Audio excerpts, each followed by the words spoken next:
Hey guys, what is going on? Bigfoot here, bringing you guys another piece of gameplay, and today what I got for you guys is a triple nuclear on the map, Slums. But then again, who really gives a shit? Ghost comes out in like one day.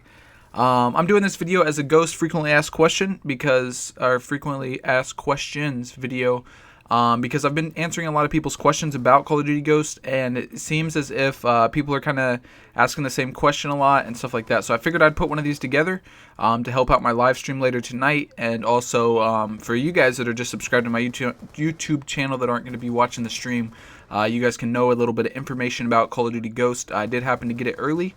Some of you guys know that if you follow me on Twitter. If you don't, you should definitely follow me on Twitter. But you probably know that information, maybe you don't. I don't know. But let's get into these questions. So some of these were asked on Twitter to me, and a lot of them I kind of made up, or frequently asked questions I kind of made in my head, like what a guy asked a lot. So first question, a big question: is the game worth buying? I think it is. In my opinion, a lot of people would like it. It's kind of like Modern Warfare 3. Let me explain a little bit more.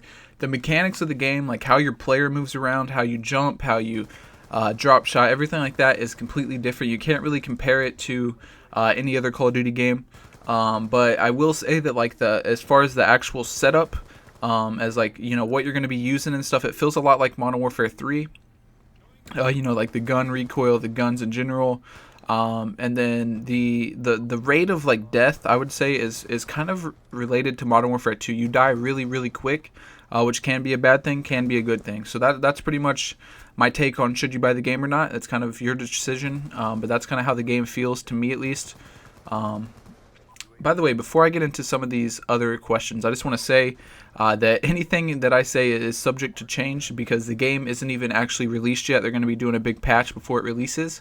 I just figured I would try to get you guys some info out before the game actually drops. So just letting you guys know about that.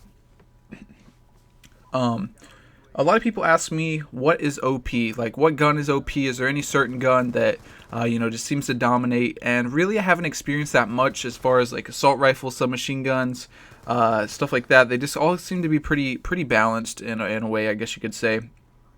But one thing that I found, kind of like Black Ops 2, that is extremely overpowered. It's not the LMGs. Don't worry about that. They're not back. But there is marksman rifles. And what marksman rifles are, they're like single shot guns, kind of like the FAL. And yeah, you got it right. There's single shot guns that kill people pretty damn quick. So that's what I would say is overpowered right now. But that's just kind of my opinion on things. I've only played against them a couple of times, but the game's pretty fresh, and it seems like the people that are using them are just absolutely just destroying me. So one of the biggest questions that I get 24/7 is search and destroy in the game. No, search and destroy is not in the game. There is a thing very similar to search and destroy, which I'll explain. It's called search and rescue. It's the same exact thing as search and destroy, except when you kill somebody, they're going to drop a dog tag, kind of like kill confirmed. And if you pick the dog tag up, they're dead for the round, and if their teammate picks it up, then they respawn again that round. So it's kind of like search and destroy with a little bit of a mix to it.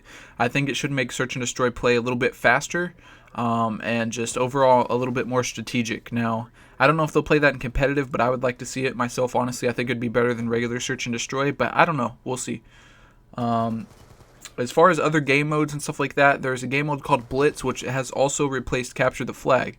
So standard Capture the Flag, everyone knows what you do. You go and get their flag, you run it back and capture it. In Blitz, there's a portal inside of their spawn. You run into the portal, your team scores. It's just like Capture the Flag. Your team scores, and you'll be teleported to a safe spot back in your spawn. That's how Blitz works. That's a new game mode. There's Infected as a public playlist now. There is... What else is there? There's another one. So I'm going to try to quickly explain kind of how classes work, because some people are really confused with it. Basically, when you spawn in, as far as perks go from anywhere from 1 to 5 points per perk, depending on how good, quote unquote, that Infinity Ward says the perk is, how good, how much it'll help you or whatever. You start with 8 points to put in perks, so you get 8 points overall. You can use any perks you want, just as long as it adds up to 8 or less than 8, I guess. You start out with 8, and then you can also delete your secondaries and lethals and tacticals, which will be worth 1 point each. So if you want to get rid of your stun grenade, you get another point for your perk. I want to get ready your lethal, same thing. Secondary, same thing. You can also do it with your primary gun, but obviously that's not something that most people would want to do. Now, while we're on the topic of classes, I'm going to actually explain how Specialist works. Specialist is a little bit more confusing in this game than it was in previous, I guess you could say, Call of Duties, or I guess Modern Warfare 3. The way Specialist works in this game, you start with your original points just like you would in any Assault or Support strike package as well.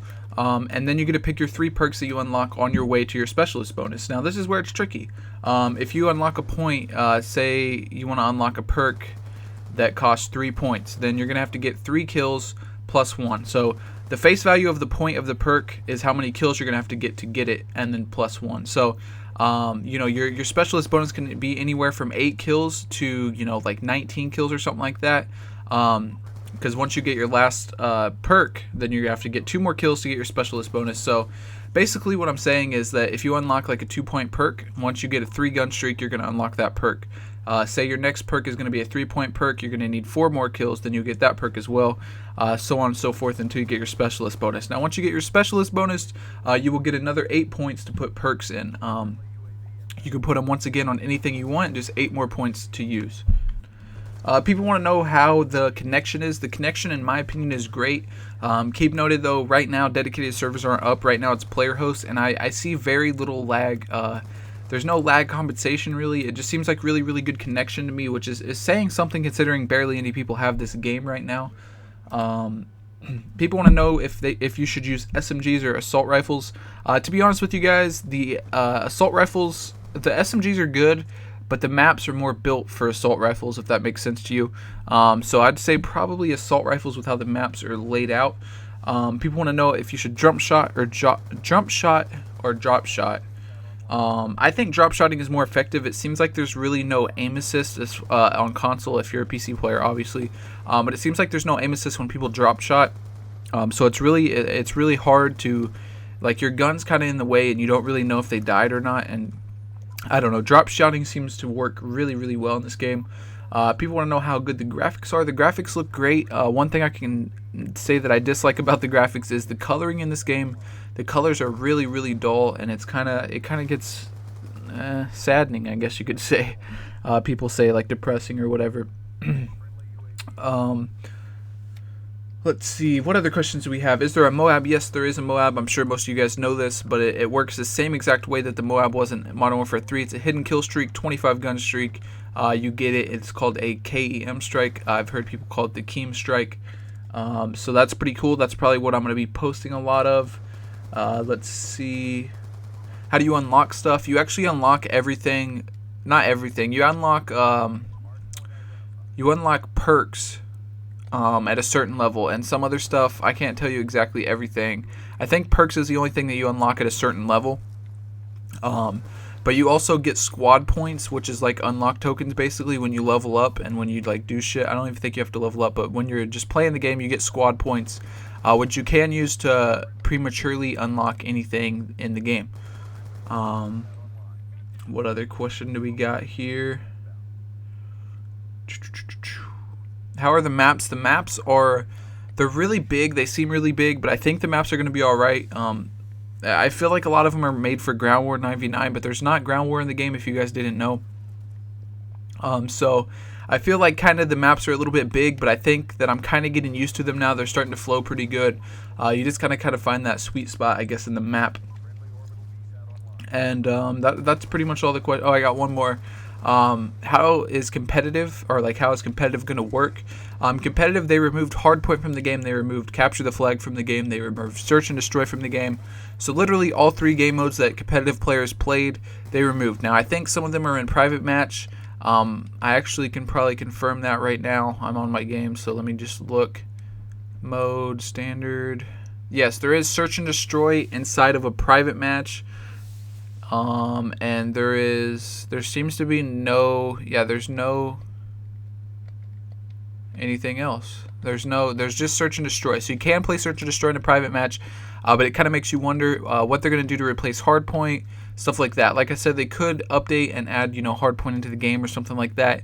But who knows what they will do. But yeah, that's pretty much all the questions that I kind of have as a common answered or commonly asked question. I kind of did this kind of really like a raw video. Like I didn't really redo the commentary. I kind of just been talking and reading and looking up stuff at the same time, which I apologize for that. I don't know all these questions right off the top of my head, so I kind of had to look up some of them. But I hope you guys did enjoy the video. I hope it helped you out a little bit. Hopefully, you guys will get the game. Hopefully, you guys will enjoy the game. I know I do enjoy the game quite a bit. It might be the best Call of Duty ever, in my opinion, if the connection can stay steady how it is. The connection is just perfect right now. But yeah, guys, that's pretty much it for this video. So if you guys did enjoy it, if it helped you out any, if you guys can please like the video, to share it, that would really help me out a lot, and I really, really would appreciate that. But besides that, guys, I'll see you guys next time. Thanks so much for watching, and peace.